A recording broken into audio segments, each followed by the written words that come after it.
Friday so far, we are tracking that Gulf disturbance that should bring us some higher rain chances heading into Monday into Tuesday.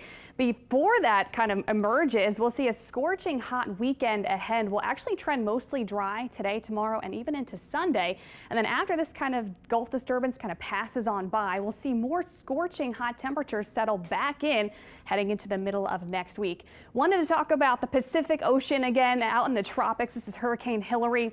Just a major Cat 4 storm right now. It's very impressive, showing up here on our radar just south of the west coast of Mexico right now, continuing to push on northward. And it should weaken as it encounters cooler waters off the west coast of California, but it could still be a tropical storm as it emerges into Southern California. So they can see some serious rain, some devastating flooding possible. They could see up to 6 inches of rain or more, possibly even seeing landslides. So that's going to be a really huge deal for them heading into Sunday and Monday. I can't even imagine it.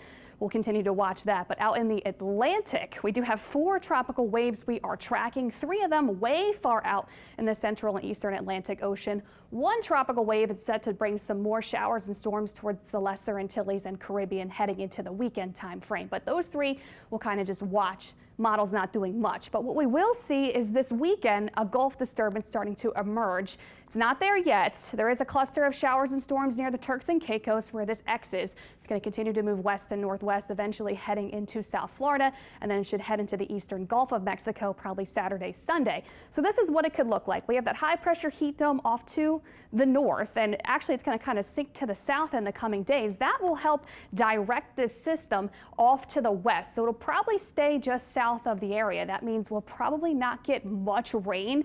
However, if it does pass a little bit more to the north, we can see some beneficial showers heading into Monday and Tuesday. We'll see what it looks like when it gets into the Gulf. Of course, Gulf waters are very warm, but there's a lot of dust in the Gulf of Mexico. So we'll see if it kind of can close off into a low pressure system. Might not, might just be a slug of moisture kind of heading from east to west towards South Texas. So this is what the GFS will look like in the coming days. Saturday, there comes the rain into South Florida, and then it keeps on going westward. We can get some passing showers throughout the day Monday and maybe into early Tuesday. GFS kind of keeps it more to the south and then moves it westward into South Texas by Tuesday.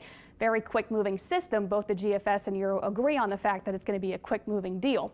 Same deal with the Euro. We'll see some showers and storms emerging into South Florida. That continues to move west, more northwesterly. I think if the Euro plays out, we can see some more showers and storms Monday. Not much though. We're still talking maybe 40% chance at best.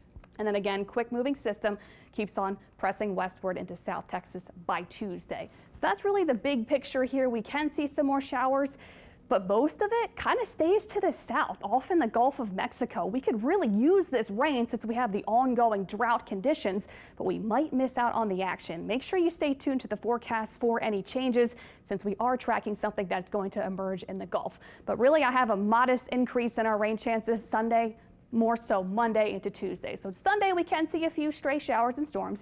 Monday, hopefully, we'll tap into those passing showers, and there might be some still lingering into Tuesday. Also might get a little breezy at times Sunday, Monday, and Tuesday. Winds coming mostly from the east as that disturbance passes nearby. As for today, the heat has come back in full force. We have a heat advisory in effect until 8 o'clock. The heat index can get up to 110 this afternoon across southeastern Louisiana. Our high temperature is getting right back to the upper 90s, near the triple digits. It's going to be a sweltering weekend. Our feels like temperatures today could go 108, possibly maybe up to 110 in a few spots, and that's what the next 3 days look like. Temperatures getting near the triple digits tomorrow and Sunday. Not much rain in the forecast. Hoping this disturbance can increase our rain chances Monday and Tuesday, but after we get through that, more heat comes back our way by the middle of next week.